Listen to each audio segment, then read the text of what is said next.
You still here? All right. I believe it's recording. It said merge the call. All right. Merge to start recording. All right. We're merged now, so it should be working. So this is Devon, the Black Airbender, with Tao Lore, the one and only. How's your day been going? It's been nice, man. Got some extra sessions in here, working with some other people, and it's always nice. Keep me on my shit a little more. Yeah, I know the feeling. So I want to title this one Breath Conspiracy. All right. You already know what I'm about to dive into. That's a big one. Yeah. So I saw someone sent me your talk with Kenny. Your talk with Kenny, your viewpoint or whatever. I think you just uploaded that one too, right? Yeah, I re-uploaded it from when we had talked a couple months back, and because it was like a 3-hour conversation, and I only came in like the last half hour, so I was like, man, let me just cut this part, make it one video. Word. Yeah, condense it. So yeah, breath conspiracy. It all starts with the breath, will end with the breath. So let's just dive into it. So I just came home. I was riding through the protests too out here in Florida, and one of the main things I noticed is the mantra that is going on. I can't breathe. So I find it a little bit coincidental that we have COVID-19, the masks, and now you have people chanting, I can't breathe. Now I'm encouraging people, instead of saying I can't breathe, say I breathe for Floyd, or I breathe love, I breathe progression, I breathe revolution. That should be the mantra. So how do you we can start with the protest, and we can digress into many different aspects of quote unquote breath conspiracy. But how do you see the protest and how this all ties into the breath?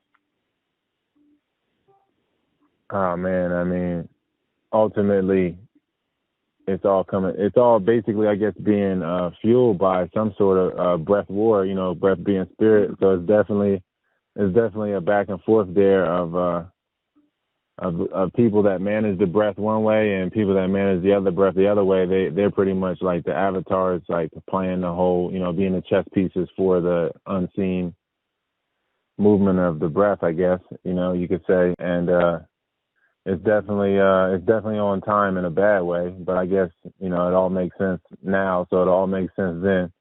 As far as as the year goes on and what all gets shown. Yeah, I just saw so this whole 2020 thing it's just all coming together all at once.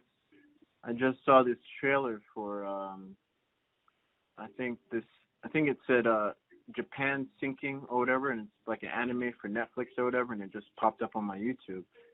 And I watched it, I'm like, that can't be a coincidence. Have you ever seen the Future of the World map where they combine all the top psychics in the world that's helped police officers and help find missing people? They combine all their predictions into literally one map. And on the map, you literally see Japan sunk. Most of Asia is practically sunk.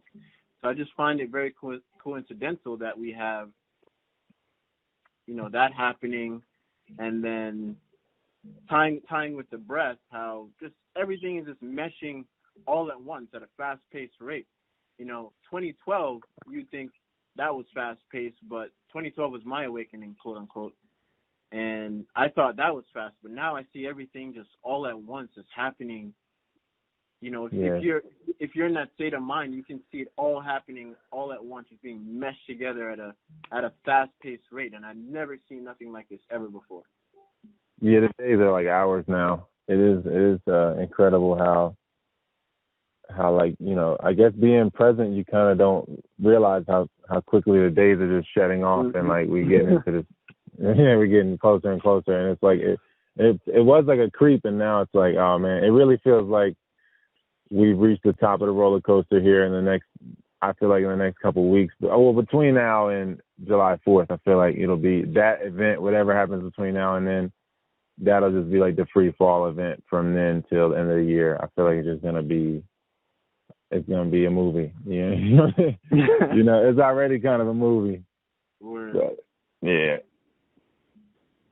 And tying down with the mass, you know, since, you know, breath is giving one person life in that sense. If you have the mass conscious wearing masks at this point, I believe at this point, they're literally lowering their quote unquote, I think you were saying breath algorithm, right? You were calling it breath algorithm? Yeah, just making it more shallow and not as fresh. Right. So this week I just focused on 369 the whole week, back and forth. I just focused on that breath pattern because, you know, that's the pattern that gives one life, right? So now I'm at the point where if I see anyone wearing masks literally just on the street, they're not going to a store or wherever. They're not wearing masks going to a store. But if I see them on the street, like I feel that shift in my lower chakra. Like I just feel that. I'm like, yo, you're not breathing right. Like I just feel that now. Like you know, if you breathe with life, you can see who's really not breathing with life at this point, especially at this point in time. And now you have people chanting, I can't breathe. Then we have COVID-19, and it's all just meshing in together into the quote-unquote breath conspiracy in that sense. Yeah, and before the whole mask thing came, you can say since people were quarantined, you know, the Earth's frequency rose in that sense. You know, there was less density being, you know, messing with the Earth in that sense. So it had more room to express itself if it didn't already. And I looked at that as, you know, one may say quarantine, but I think it's a deep reflection that people are now realizing that they have to face themselves. And that in itself, I felt like that actually shifted a major shift. Sure, we see a lot of chaos, but natural law will always be. There's always going to be a balance in between. There's even more light than ever. If one never experienced it, people are experiencing even more. Like I literally had my cousin who's not quote unquote woken in that sense, but he literally just hit me up and he's like, man, I feel like juicing now. I'm like, I didn't have to do a thing. And now he's hitting me up for information about cleansing the body and stuff like that. So yeah, you know, I mean, it's crazy because like a friend of mine just passed, man. He was like 38 and he died of a heart attack. So it does seem like, you know, something is at work here with that. Like, you know, it's a few people that I know passed. Like a friend of mine's parents passed, all in like the same 48 hours, and then it was George Floyd right after that. So It's like it was crazy, like to kind of see, like, you know, how these, I guess, I don't know, you know, they say been here for many moons, and I heard, you know, I realized, or I've seen a trend in people leaving at different points in moon cycles, and I just feel like, you know, it's definitely like as we keep going through these moon cycles here, you know, it's just gonna keep, there's gonna just be more and more disclosure, you know what I mean, more and more will be revealed, and it's just going to get more and more chaotic on that outside world. You know, it really is critical to keep the internal peace as this is happening. But it's crazy to see, man, like, you know, a 38-year-old go down like that. And then, you know, some people are just waking up like overnight almost. I've seen a lot of that. A lot of people just like, I just ran into this. And, you know, it's crazy because I used to always say, like, man, if this information goes like viral, then it's the end of the world. There's no way that it's, you know, like as much as you want it, you know, want to shift and everything. It's kind of something that you like when you start investing into it for years, like you kind of at first feel like, oh, well, this is what my heart's aligned with, but I'm not really seeing immediate progress necessarily.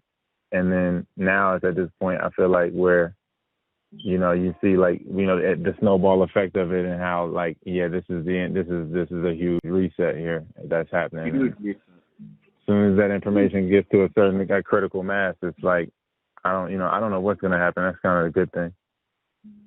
Yeah, I'm gonna enjoy it. I don't know what's gonna happen, but I'm gonna enjoy whatever happens. That's my mindset. I'm enjoying every moment. So, the world is a play game, playground in that sense. And if we even look at the whole race thing, going back to the breath conspiracy, I think you can dive in a lot deeper than I can in terms of melanin. That we all have melanin. In my opinion, we're all African. In my humble opinion, if science is now getting to the point where they're admitting past, future, present is all happening all at once, if they're now admitting parallel realities are real, there's a reality where time is moving backwards. I mean, they're now coming together in terms of Eastern philosophy, and in that sense, not a lot of people know this, but Tesla believed more in Eastern philosophy in terms of natural law than science today. In that sense, he saw science as the slow progression of life. Yeah, I mean he's a Serb, man. Serbs had some Serbs are more ancient than a lot of other Europeans, man. You know what I mean? Some of them, when I was living in Serbia, it was some very dark Serbians, people with dark eyes that tan and get dark. You know what I mean? Like you could tell, like they probably came from the Etruscans or somebody from over there that was black at one time, and then it got diluted. But I feel like, yeah, Tesla, anybody with the darkness, and everybody does have it. You know what I mean? It's anybody that's like willing to tap into it. I feel like it's going to take you back to that. Yeah, whether it be the East itself or East Africa, I feel like it's going to bring you back to that constantly. Mm. So we can even look at the first human in history. They say they came from Africa. So from there, you look at that, and you look at all these new scientific studies. I mean, at this point, I think people will soon, if not now, will realize, you know what? Why can't we just change it to the human race and stop differentiating everything? And then from the human race, it's going to go from soul, because you got people in Germany and Japan, they can literally weigh the soul in terms of in the pranic community. There's scientists that now can weigh the soul, and it's just one domino effect to another. That's what's going to happen. That's what we're leading to. Yeah, I feel like it's kind of going to be a lot of the same things in a different way. The people that are abundant in melanin, I feel like as the light spectrum expands, they're going to be hyperactivated. All that dormant melanin is going to get activated, and I feel like you'll have the people that were in the self-mastery and peace will rapidly advance in that direction, and the people that were the other way will rapidly advance in that direction. Right. So I think it'll be a polarized scenario, but ultimately anybody with eyes to see and ears to hear will see, like, okay, this melanin is being activated. Obviously, I think it's going to be apparent. You know what I mean? Whether it's like, everybody gets super power, super strength like that, and it would still just be the same way it is now as far as athletics and everything. I feel like it wouldn't even change. Like, it'd be the same thing. It'd be the same. So, like, I think that it would be obvious, once we get to that side, that everybody's really coming from one source, and everybody is using the melanin to do the great things that they do in life, no matter what shade they are. But ultimately, only way for people to come together is realize why they appear separate. They kind of have to get to the bottom of that. I feel like without that, then you're blindly aligning in a lot of ways. I think that, okay, yeah, there's a cause and effect here. So it's like, okay, we're all the same, but why is there a difference here? And if we get to the bottom of this, if we can find out what the difference is, we can find out what the connection is. Like that's where you find that the gap, or the common ancestor, or that bridge there to fill that slot of, like, realizing, like, the differences are really going to show you where the commonalities are, but we haven't really dove into it. I feel like at this point, as far as the species, like, if you tell people, like, man, you lose color, and when your liver has when it's overrun by thrush, you get eczema and you lose color. A lot of people will just take that in, but then you say, like, look, man, so if your family has been eaten up by thrush for generations, you will have less color, right? You know what I mean? And so that's just like one way to be white. And then like another way to be white is like anything that inbreeds it loses more color over generations. You can look at white tigers. You can look at any white mammal. At the recessive trait has found a way to interbreed with itself. So then it's just more and more, of the recessive trait like merging. So then you have different levels of albinism, from pink to beige to yellow to light brown or whatever. Like it's just different levels of albinism, and people, if they realize that, then I feel like then we would realize that there isn't any separate race. Like in a lot of ways, it's just everybody's coming from one source, the darkness, and every color is a shade of darkness. Nobody is white, and fueling that white idea is what creates white supremacy. And if you just look at it from pink up, then it's like everybody's really just light black or really, completely black. So it's like, and the stars sitting in this black ether, this dark matter, and that's what the skin should be reflection of, because we're mirrors, so we should be reflecting. We're all reflecting. We're reflecting the universe. So like the more clear the mirror, the more darkness is expressed. And a lot of people that are of dark hue have dormant melanin that they haven't activated. That's why it's a huge distraction, breath conspiracy to keep them from it, because if that happened, that's more terrifying than anything. Having a world population that is aware of their breath, that has melanin, there's no way it'd be total sovereignty. Nobody would want to rule anybody. Exactly. So, in terms of sovereignty, in terms of just letting go. One of the main stories I can point to that is Haile Selassie. Are you familiar with him? Yeah, Abyssinian or Ethiopian king. Yeah, Ethiopian king. So there's many stories of that. There's many stories behind it, but apparently he didn't die, and he just stepped down from the throne. And right now, apparently he's like a priest, and he's into meditation and that type of stuff. But I look at that, and with someone with so much knowledge and power in that sense, and I say power, there's even a story of this gunman ran up to him in the League of Nations, and he just looked him dead in the eye, and the gunman started crying. So when I heard that story, particularly that story, I was like, all right, so he knows about the melanin. Yeah, and the queen was kissing their hands and kneeling to him. So exactly. So you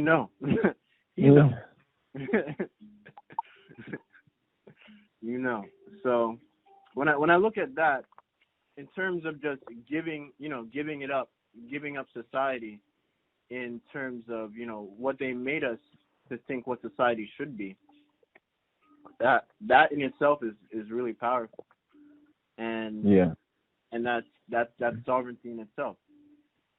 Yeah, I guess that's kind of going back to Africa mentally, or however you want to look at it, like emotionally in a sense, because we're born naked.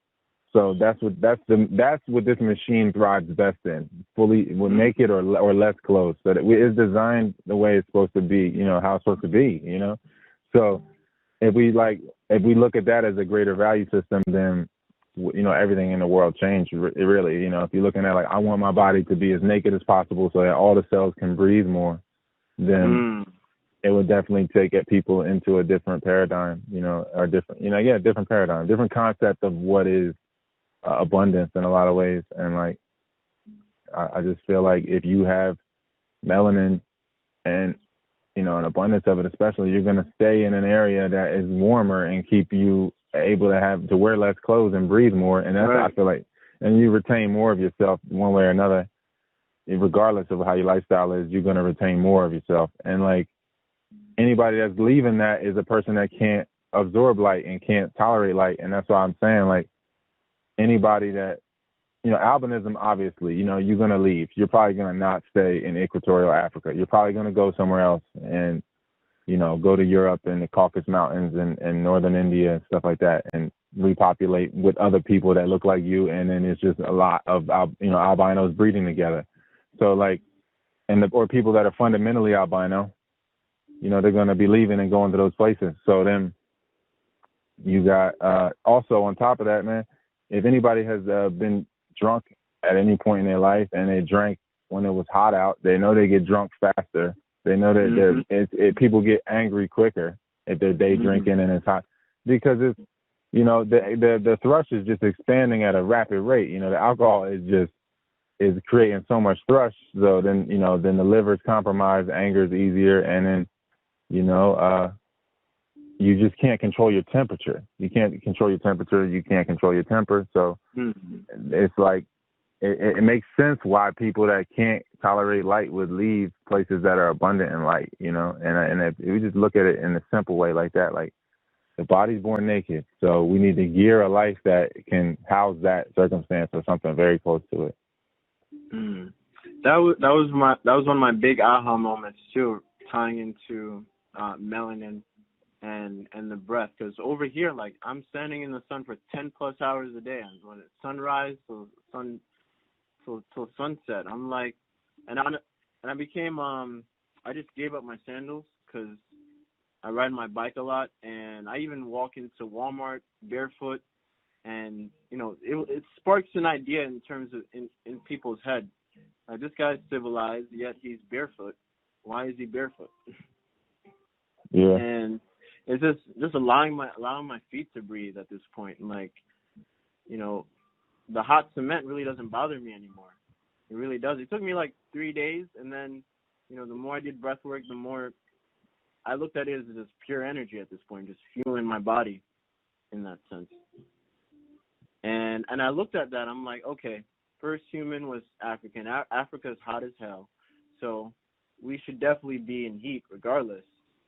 And the more we do breath work or, release whatever stress is holding back the breath, that's the other topic we can get into. Things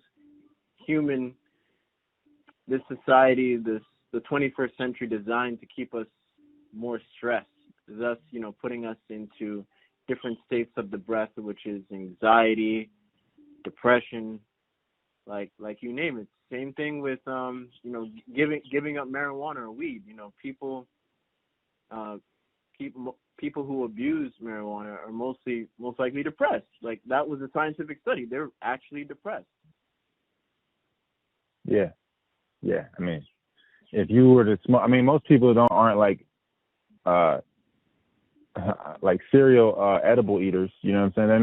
They're not the type of person that would just continually have edible, like, tinctures and stuff like that. Most people are smoking the weed, so Right. it's not. You know what I mean? Like, it's really the smoke, like the weed. Like, that's what the funny thing is like this idea of something else being a drug besides you. Right? Because it's like all this stuff makes you do is release endorphins, and then you feel away. You give yourself permission to feel away through this outward alchemy. And what I found is that when I stopped smoking weed, the easiest way to quit was to go to eating it. And then I was just like, man, I don't really like being high. I was just addicted to smoke, because I was depressed. I was grieving and not wanting to accept it. I gave it up just by in ancient times they would actually soak it in essential oils and then put it on your third eye. And my experience with that, I found that more blissful and more peaceful in that sense. I'm like, I don't feel the drawbacks. I don't feel the depressed state that I was in when I abused it at the time. Like, you don't feel any of that. And when I looked at that, I'm like, okay, like the lungs were meant just for air, not any type of smoke, even sage, or even blue lotus. Blue lotus is better digested, if anything. But yeah, I digress. That's how I gave up weed.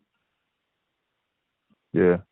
It's just a waste of time, man. Like, once you realize wow, I'm just being emotional, it's ridiculous. That's it. The more you breathe, the less you'll want to smoke weed anyway. But that was the easiest way for me to mechanically stop, was just to go to edibles. It only took me a few days of being like, wow, this is just stupid. I'm definitely not trying to be like this all the time. I don't know what I was thinking, Yeah. And it's that's also going back to sovereignty too. It literally all ties into one. Even the whole breatharian ideology, because when someone touches your food, going back to restaurants, when someone touches your food, then they hand it to you, you're also taking on their energy in that sense, and it's just a whole unseen game that people really don't see, and you become more aware of it the more you fast, the more you get into breath work, the more you cleanse, and you're just in that awareness. You know what I mean? Yeah, it's almost kind of like when people got them, I don't want to say spacesuits, but like, those lab suits when they're like going in and out of toxic areas. It's like kind of like how you have to be, like you like jumping underwater, holding your breath when you're doing certain things, like traveling to go buy something, or like acquiring things to go make juice, or going to get juice. Like in those certain periods, it's crazy. I can create such a ripple, like as far as like where it could take you and who it could take you to. You know what I mean? Like, and I know it's just so many pitfalls. Having been through it myself a bunch of times, like regressing and then getting back. I just feel like it's just so much distraction as far as energy. Like you're getting to something, and it's like so much other energy that you're gonna have to like hold your breath through in a sense, and not indulge in certain things while you're under that energy. Where other people are just not. They're not really. They might feel it. They're feeling like it's just almost like a certain level of numbness where it's just like, whatever, I'll just be irresponsible. I could eat or do this. And I'm like, man, you can eat under this energy right now? Like, this is crazy. Like, if you see people at food court at a mall or something, like, really? You can eat in this?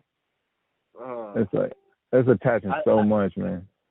I get the same feeling because I'm in Miami. It's hot as hell over here, right? And I'm seeing people at the food courts, at the food carts, buying fried food. I'm like, that, like how? Like how? In jeans? I'm like, how? It just doesn't make any sense to me. In 87-degree weather, you're going to the food cart every day getting fried food and just clogging up your blood in that sense. You're just really just clogging up your blood. It's not flowing at all, and it just literally ties all into one, going back to breath conspiracy. Yeah, the constant distraction, especially when that pancreas is distracted. It's like over. The breath is somehow, it just falls as far as like where it's at on the totem pole. It just collapses as soon as that pancreas is distracted. Like, wow. I guess it makes sense though. Solar plexus is probably, I know TCM, they feel like it's the gateway of the soul, and I feel like, if that's the inner entry point, then as soon as you start taking things in and then they go into that pancreatic screening, it's almost like it's distracted. And the more fake that thing is, I think it's just easier to create bigger ripples, bigger distraction. Yeah, that even ties into the organ clock. People eating at different times, and the things that they eat, they don't realize how it affects this, how it affects that at certain times. It's wild. And I also believe, we become so desensitized in this whole thing, this whole race, however you want to describe it, race war, elites versus whoever, the people, however you want to describe it. But I feel like we all just become desensitized. That's all it is. If we had more compassion in terms of the whole spectrum of things, our governments, our people in general would just have more awareness of the things that they eat and how that plays ripple effect into that. Come on, if you're watching the news and you're eating things that mostly clog you, like it's gonna have that effect. And there goes the whole breath conspiracy right there. That in itself ties all into one. You're watching something that creates more anxiety, and they want you to see that, and that's what happens. And the thing too, how it all ties together, man. I remember when COVID first started, I would go to the grocery store, and you'd see more produce than canned food, than starch foods, all that stuff. And I'm like, like you think you want to think, you would think at this point, I'm gonna try to be healthy as possible, but in actuality, you're not. This whole thing is like speeding up whatever they were diving into in terms of addictions, food addictions, and it all ties into one. And then, you're in that panic mode, so you're producing even more fear in that sense if you're not breathing correctly. And then you're watching the news, and here comes the whole George Floyd thing, and that even creates more anxiety. And I mean, if you're not aware right now, it's got to be crazy. It's gonna be wild. It's gonna be wild. And one of the craziest things too, when I was like riding through the protesters, I smelled sage. I was like, all right, they know what's up. They know what's up. This is one way. I was gonna make a video about that too, but this is one way for light workers to know. If you believe in protests, I'm not against that. I'm not against peaceful protests, but sure, go in there, burn your sage. I even saw a voodoo witch doing voodoo in New York. I don't know if you saw that. No, I didn't see that. No. Yeah, she had a whole circle of people, and she was literally doing voodoo. And then I reposted. I'm like, if y'all don't know why Haiti has so many hurricanes, y'all gonna learn today. Yeah. Y'all gonna learn today, one way or the other. Yeah, man. I mean, it's really wild times, man. I mean, if you're not aware right now, I can only assume that you are somewhere lunging towards sensory satisfaction at every chance you can, or you're just lunging towards like harming somebody or yourself. I don't see what it's like. That's it, like that's it. Like I don't see what else you could even be doing right now if you're not aware. Like you're stressed out if you don't have any inkling right now. Oh gosh, oh man, it's a whole nother place. Right? I mean, that's the crazy thing, right? Because the world is like somebody is living. I guess, like I was saying earlier today, like it's kind of like the future hasn't been evenly distributed, and some people are really living in another time, like, you know what I mean, while other people are living like, man, this is really a different kind of time for me.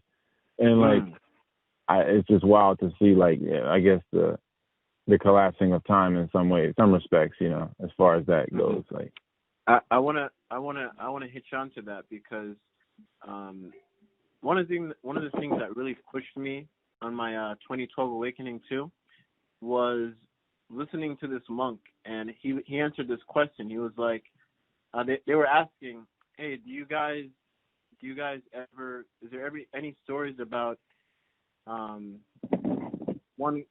communicating with aliens and stuff? And like, there's many stories. And then he went on a whole tangent and stuff. I mean, contact is already here in that sense, but just the fact that you have that way of thinking and society is the way it is. There's people die every day, B. People die every day. Yeah. People die every day. Yeah. So yeah. To have that type of consciousness, it really dawned on me. I'm like, if I want a different spectrum of life, then I need to think differently.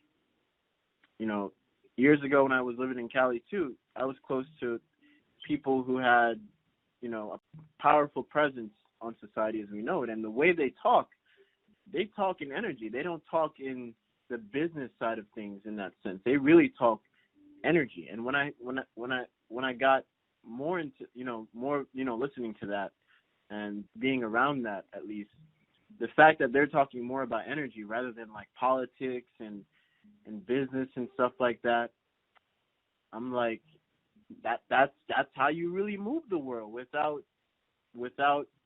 force. The unseen force is what is really driving. That's the real war that's really going on. The things that causes you to breathe a certain way is the real war that's going on. Yeah, pretty much is like all the breath that you don't use is like all the potential that you don't use, and it's like all the parts of your body that you're not taking advantage of are being used, and that's basically what the subconscious is. Whatever part of your body that's not being inhabited, and the government pretty much is a reflection of the collective subconscious of us all. Pretty much regulating those areas that we're not using. Supernatural areas or whatever. The breath is just like pretty much all that breath that we're not taking. It's like all that space that the lungs aren't expanding to. Like that's kind of like the difference between, or the space or the distance between peace and chaos, in a sense. Is like how much further are you from the true breath? You know, how much space is like blocking you from expanding? And like pretty much, like, I guess at this point everybody's aware of the breath. We're pretty much just like using every breath as practice for, you know, maybe the last one, but you know, it's pretty much like every breath kind of becomes practice. And I think that a lot of people haven't, you know, they're just not aware, man. Just totally in a totally different state of identity and really afraid of nothing. You know, that's the crazy part. So much fear of nothing.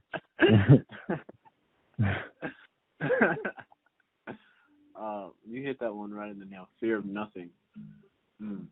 Yeah, it's nothing. Kaleidoscopic.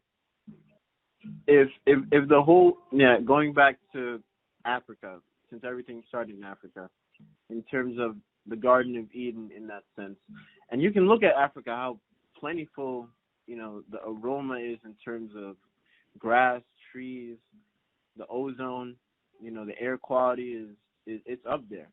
So when you look at that and you look at, you know, ancient trees and stuff like that, you can only imagine in terms of air quality and prana and mana, because that was my huge shift in my whole breathwork practice. When I first did breathwork for 2 hours, we went up on a mountain, and he said the prana up here it's up there because the mountain is grounding itself.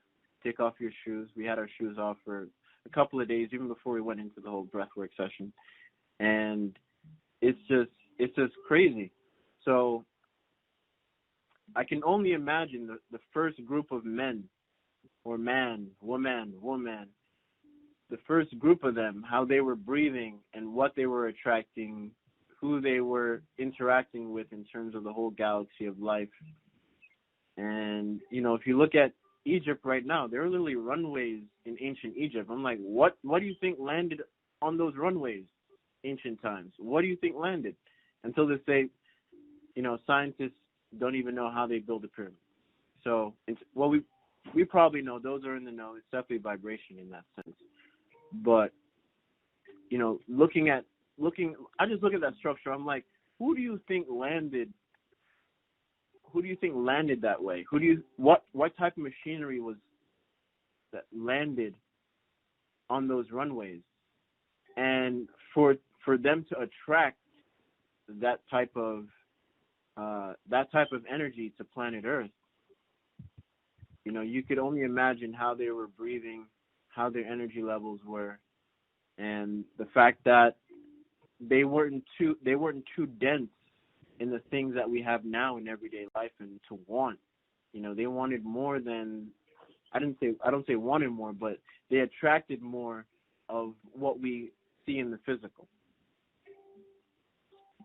Yeah, and I mean, I think that the collective dream was probably incredible because I guess if you're going into if you're at this state and then you're going into REM from that state, since I'm feeling like this is like the slow rerun of rerun dream, like the slow soul in slow motion kind of this 3D.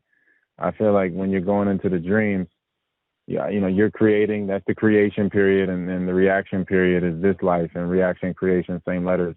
I feel like that if you have a population that is going into REM and their pineals are all active, then, you know, as soon as the blood cycles through a different area of the brain, it probably creates a whole species of reptiles and mammals and all that, just from the blood going through that part, because it's like this is a projector from the inside out, creating the animal world from the animal parts within us, whether it be like reptilian brain, limbic brain, or cerebral cortex. It's like we're pretty much projecting all the different echelons of creation from inside out. So I would assume that the dreams would be like super crystallized, and it would definitely be just a bevy, like a huge gamut of different creations probably all the time. And that's why I would assume that people would be in areas with a lot of forest, a lot of trees, because you're just constantly creating in the dreamscape, creating this reality. I feel like that'd be the natural abundance, whereas now it's kind of like outward, so it's like freeways everywhere and stuff. And I think you posted something about Krishna. A couple of days ago I saw it. You were posting about Krishna, how Krishna means like dark. You want to explain that? Because I'm familiar with, that's the first time I've seen that, but I'm more familiar with when our skin used to be green, but you can go into that too if you want. I don't know if you know anything about that, but if you can go into Krishna, that'd be good. No, I mean, I've heard that it was 3 different types of black people on Earth, and it was like the green, the blue, and the purple. The 3. That's what I've heard. You know what I mean? That everybody is a dilution of them. But what was we gonna say? What was the main point though? I forget. You're Krishna, right? No, so we have ancient scriptures, describing how Krishna was like an alien type being, superhuman in that sense, and it's all just tying to melanin. How you described and you pinpointed that Krishna actually means like dark, right? Dark skin. Yeah, and then if you look at like the way the tree of life was before the Aryan Vedics turned it blue, it was all black and it was all women. You know what I mean? And now it's just Kali, and she's black and she's mad evil at the bottom, and it's like, nah, this is so out of context now. This is so black, like when they're all supposed to be that black, It's so I don't know. I just feel like Shiva could be white, I guess, just to be like absolute opposite if you want to make the spectrum. But they were all black women. You know what I mean? To start the Dilate or Dravidian Tree of Life was all black women, and then the Aryan Vedics turned it blue. So, I think it's just funny, man. And I think it's funny that Avatar, they were all blue-skinned. And I feel like it's funny that the people that made Avatar are the same people that do CGI for NASA. So it's like, it's just funny. Yeah. If you were to ever meet a NASA scholar out there, because Cali has a lot of them. If you have a 2-hour combo with them, they'll tell you what's up. They're not gonna lie to you. They're not gonna lie to you. So. Yeah, I also believe Shiva may be white, because I look at Mount Kailash, and some people say that Mount Kailash is where Shiva resides now. Like, no, you can't even climb the mountain. People have tried. No matter, there's this one guy that tried. He was close to like passing like that benchmark that most people just for some reason something bad happens to them, or just I don't know.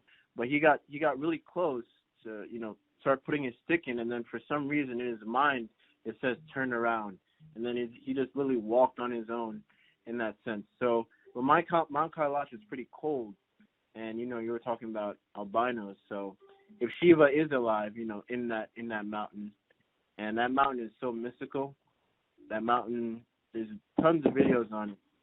It literally glows at certain points in the day. And it has a certain resonance, and some people even believe it's like a generator. It's like a spaceship, but it's pretty interesting. So it's pretty interesting. You also said that Shiva may be white, so I just tied both of that together, and I'm like, maybe that's why he's in Mount Kailash if he's still alive. Yeah. I don't know, man. I just have always heard that story of Kali being the absolute black and absolute somethingness, and then he's absolute nothing, so he's white, and then. Basically, kind of like the creation thing, like he comes through her, he like basically ejaculates, goes through her, and that, he dies, but then he's like reborn. It's like the whole thing, like with Osar, Haru, and all set, but bringing them back together. It's like the same story. It is the same story. It's the same thing. It's snap! Snap! Like, so, no, continue. No, it's just the tree of life, that whole tree of life thing. And that's the funny thing with the mountains, you know what I mean? Like if that's really what I feel like it is, tree stumps for a lot of, tree root systems and stuff like that for massive trees that, like you were saying, man, like a life where everybody's breathing properly. I feel like then the plants are all reaching their full potential, full genetic structure. They crystallize fully, they crystallize, whatever, you know what I mean? So I feel like everything, all the plants and animals would be at such a crystallized state that they wouldn't be feeling so much separation. It wouldn't be so much lack. I don't see animals eating other animals unless like Word. encroachment happen. You know, I definitely don't see that happening. It's just, you know, everything right now has been destroyed. You know, at this point, we only got 4% of the animals on Earth is wild. The other 96% are domesticated or human. So only 4% of the nature is left. You know, they're not living, they're not thriving. People are like, look, this animal eats this, it makes it strong. I'm like, this animal is in extreme austerity. Like, it is not doing well. Like, you cannot look to this for like abundance. That's why it's dying mad young and dying younger than you. You know, and it just, you know, who knows how animals would be if everybody was breathing right and how the plants would be. And I feel like, yeah, and then the plants would be breathing back. So then it would just be, I think that's kind of where time collapses. As things evolve like that, and then it's just breath to breath, I feel like. Because then it'd be rapid evolution. The plant breathing back, and then the humans breathing back, and then it's just everybody going into REM sleep, like, and joining to create a better world organically from the inside, complete world from the inside out. And then I just feel like it would be at that time would probably dissolve. You know, I feel like, yeah, and then you don't need to do shrooms. If it's 40-foot shrooms, you could probably just breathe next to. You know, like, I feel like that. Yeah. You know, I think that. Yeah. Yeah. Now they're trying to literally create protein out of air. I don't know if you saw that article. No. What was they saying? Yeah, so they're trying to utilize the air molecules and literally create proteins, literally from the air, and that's a new way of integrating that into society. In that sense, so they're doing a bunch of tests and, you know, utilizing the air for protein instead of, you know, being like Beyond Burger in that sense. So they can literally create food out of air. So that's you know, when we look at all these machines, and that's a big thing I learned from Tesla, is he looked at the human body as a machine, and then he just replicated the human body into his inventions. Like he said, my inventions are nothing compared to what I learned with magnetism. And when you look at magnetism, you look at the breath, the inhale, the exhale. It's just magnetic. It's just together, and they all tie into one. So, you know, all these exterior things we really don't need in that sense. So looking at the fall of man really started, I guess, when Eve ate the apple, maybe, but maybe when, you know, what caused Eve to be in that mindset. The fungus already had to be on her brain for that to even happen. It's already had to be already there somehow. Exactly. So I'm looking at that, I'm like, it may start, you know, the fall of man probably started before Eve actually touched the apple. So looking at that mindset and looking at that paradigm of thinking, you know, to end it off closely, but you know, that's how everything started with the breath, and then it leads to a different mindset. So if people are breathing correctly, their energy levels are up. Whenever you go into a vicinity of someone who, you know, doesn't have their energy level where you're at or wherever it is in perception of time, you know, the spirit deep down within wants to thrive to its full potential. And, you know, again, natural law will always be. And the fact that they're there in this point in time means the spirit wants to thrive. So the spirit wants to thrive, you know, it's looking at your energy. And I tie that even going back to Haile Selassie when he looked at that guy straight in the eye. And he got the gunman to, like, put his gun down and start crying all of a sudden. So, you know, there's something about the spirit, and the spirit wants what the spirit wants, or the spirit will emit and wants to attract what it really wants. And its inner peace, it wants to be in a thriving state. It wants to grow. You know, we're literally made up of everything in the universe. And that being said, we have infinite potential, and that's what the spirit wants to express itself in, infinite potential. And the breath definitely reminds us of that. You know, last night I did standing breath work. I haven't done it in a while, and I just felt everything shoot up, and I felt I woke my partner up too. So I was like, man, I haven't felt this way in a while. But the energy that's around right now, you just have to tap into it.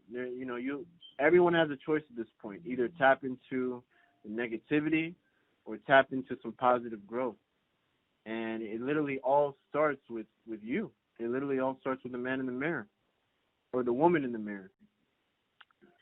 Yeah, no, and yeah, like you were saying, man, it's all there's this perfect pattern of creation, and everything is reflecting that, and you can't beat that design because it's the foundation that we're living through. So there's no way to beat it, you know. So it's like you can just only mimic it, and it's pretty much just like the breath is pretty much like God's gift to itself, you know, pretty much in a lot of ways, you know, because that's the vehicle of experience, and that's the way everything is pretty much an expression of the breath, you know, ultimately, and that's how the soul is moving about and navigating is making its steps in breath, you know, and that's the way that ultimately the consciousness would shift, you know. When breath count gets to a certain point, then, you know, maybe you leave your body, you know what I mean? Or your breath count gets to a certain point and you're more in your body. So in your really body, yeah. Yeah. Yeah, so you know, I look at breath work, I look at meditation as form of peaceful protest in that sense, right? So, you know, there's many different ways of protesting, and how do you feel, you know, when people are saying, you know, you gotta say something, you gotta act this way. I'm like, at this point, can't you see the whole game that's being played in that sense? Like they want you to act a certain way, so you breathe a certain way in that sense, and thus that affects this and that affects that, and this creates a ripple effect. If you're in inner peace, if you're having inner peace, that will create its own ripple effect. You know, it's just like Wi-Fi. And they did a study with a bunch of monks meditating on the crime rate, and it literally lowered in Chicago, I believe. I think this was around 2008 to 2010, and the crime rate lowered dramatically. So if you look at that, you clearly see, you know, energy is real just as Wi-Fi. It's in the air. You can't see it. The breath is in the air. You're breathing it. You're feeling it. Hopefully you can feel, people out there. And that's the point of breath work, to make you feel more. If you can feel more, you can be more. That's my whole mindset. And the breath brings you to that harmony. Yeah, and I feel like anybody that at this point doesn't see the game they're probably generally speaking, most of them are just at projection mode. They're pretty much projections that need to be recycled. Anybody that's like, you know what I mean? That's probably, you know what I mean? That's the only thing I can gather from it. Not to say like I'm going to be the one recycling them, but I just feel like that's, you know, that's what I feel like is happening. Because if you can't see it now, I don't know how, you know, who's going to wake you up? How can you ever be woken? And this is like the most, like, if somebody's sleeping and you just smacking them and shaking them and throwing water on them, that's pretty. At this point, they don't wake up. You just gotta go, man. Like, you know, it's like they're project. You know, I feel like they're just projections, man, and like they're probably just a fragment of that. That if they do go into that situation and they perish through this, you know, it's a marathon for real. Like as far as the way the energy needs to be managed through the rest of the year. Right. And anybody that's like blowing their load now, it's like, man, you might perish, you know, as this thing winds down. And, you know, I feel like it's all, you know, that person that perishes is probably just a fragment of you know, archetype that one of the fragments made it, so then all the other ones got to get collapsed probably. And so, you know what I mean? That's probably what has to happen. One of the pieces started to wake up and started breathing and pulling that energy back, and then now all their little fragments got to go, and then we can do to stop it. And if you look at most people, I'm saying most people, not everyone is wearing a mask, but most people in the crowd are wearing masks. So when I looked at that, I'm like, I think, you know, things are moving energy wise the way they intended it to, but that's the whole paradigm and the energy that's being manifested. And there's many different ways of protesting. You know, inner peace is a form of protesting, because everyone has a choice to go and kill somebody right now. But if you have the inner peace and you know how to manage your anger instead of, you know, flinging it on somebody, you know, that's a great way of protesting instead of, you know, violence. Going back to sensitivity, you know, many people aren't breathing correctly, so they've been desensitized. You know, we look at one man being killed, but did we, what did we eat that day? Did we eat chicken? That chicken died. That chicken got killed, slaughtered. Slaughtered. It had a soul. So Yeah, yeah. No, people are really in lower parts of their being, and they're looking out. It's like if you're in a well, trying to look out of the well and see out into the life. They're all operating from a lower part of the well. So if somebody's like, telling them like, man, anything, it's a fire coming. You're gonna be in the well. Like, really? Is the fire coming? Just panic because you can't see outside the well. You know what I mean? Like, it's kind of. I feel like people are, like you said, man, eating garbage and different things that are keeping their blood in them lower parts, so their consciousness stays wherever the blood is pooling, and they're just in the well. You know what I mean? And I don't know how you can even reach them if they haven't been trying to reach themselves ultimately. And it's wild. It's definitely orchestrated, man. It's definitely, the land of illusion is about to just tenfold every month. I feel like more and more illusion, and it's the way it's going. But I feel like, like it's just the fragments getting weeded out, and then it'll be like the people that's supposed to be here, and then it'll all be obvious and apparent, and the spectrum will balance in another way. And that's the power of letting go. So if one is, in that mindset of I need to shed, I need to let go, let go. Like, it's no coincidence. Like, when I moved over here, like, all of a sudden, like, I think 1 to 2 weeks, all of a sudden I just gathered a community. Like, it happened so quick. And when that happened in my head, I'm like, I think energy wise, everything is just moving. Like, yeah. Like, I attracted, people who are like growing their own food, have solar panels on their house, and I'd never expected. I was just in a park. They saw me with the pyramid. They came over. They talked. One thing led to another, and boom, everything happened faster than I was in Jersey, in that sense. But yeah, when I realized that, and their mission, and what they're aiming to create in Miami, of all places, in Florida, in all places, when I saw the land and everything, I was like, okay, it's definitely possible. It's definitely possible anywhere in that sense. But what if everyone, what if most people, I would say, what if like 80% of the population were to become just wanting less in the term of breatharianism? Everyone just became a breatharian all at once. It'd be a lot of purging, man. A lot of people. It'd be a lot of people crying all day and wailing and throwing up and having diarrhea and sneezing. It'd be ugly for a moment there, but it'd be great after it. For a long time. Yeah, and I don't know if that's. I feel like we might have passed that right now. That like you said, you got the community or the people that you're gonna reach, that you've been reaching, and it's pretty much you. Anybody that's not with you now, it's like, man, you wasn't even with me at the end of the world, And we're all we're all pretty much preparing for like our loved ones around us, the people that are aware. Like we're pretty much preparing and being ready. We got to be emotionally available for them perishing. Yeah. Because it's becoming more of a probability than like I guess a hypothetical thing. Like it's really it's really the inevitable at this point. Yeah. It really is. When the whole world is wearing masks and they're just shifting their paradigm, and the people who are constantly like, I'm meditating more. The whole world is in chaos. Let me do more breath work because I'm feeling everything. Everyone's feeling everything. So, but I don't want to feel, but you want to give life away and just be available to it to its full capacity. You don't want to be just, you see, going back to the whole breath conspiracy again. They're using the words quarantine. Just that word itself, you're putting yourself in quarantine. And in actuality, everyone's free if they want to be. So. Yeah, well, like it's ultimately a prism either way. It's just kind of like how you gonna make your cell.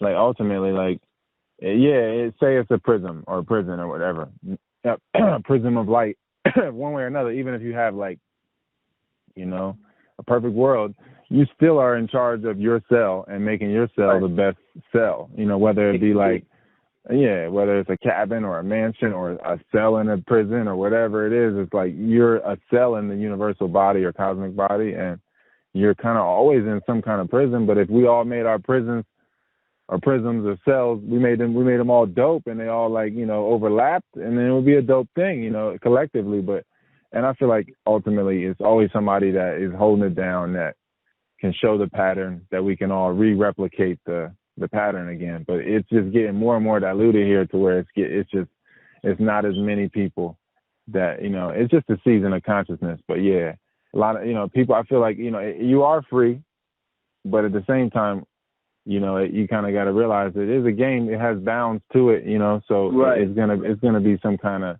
restriction to allow for the experience. And like, it's dope, you know what I mean? I feel like, yeah, it could be totally different if people looked at it a different way, you know, like it's the duality of everything, I guess. It kind of like shatters the paradigm and the concept. Like, you're like, yeah, you're free or whatever, or like, yeah, we're all in prison. So it's like, oh, everybody's in prison. So even this person's in prison. Oh, so Exactly. yeah, like, yeah, you know, this entertainer, yeah, they're in some sort of prison. They live in an energetic pocket that they can't really go around, leave from, and it costs money to leave from that pocket.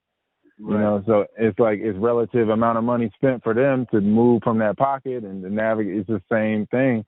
It's just a different reflection of it. You know what I mean? And it's just funny how like, yeah, like if you just look at the oneness of it, like, yeah, if one of us sick, then we all sick, or one of us is enslaved, then everybody's enslaved in some way.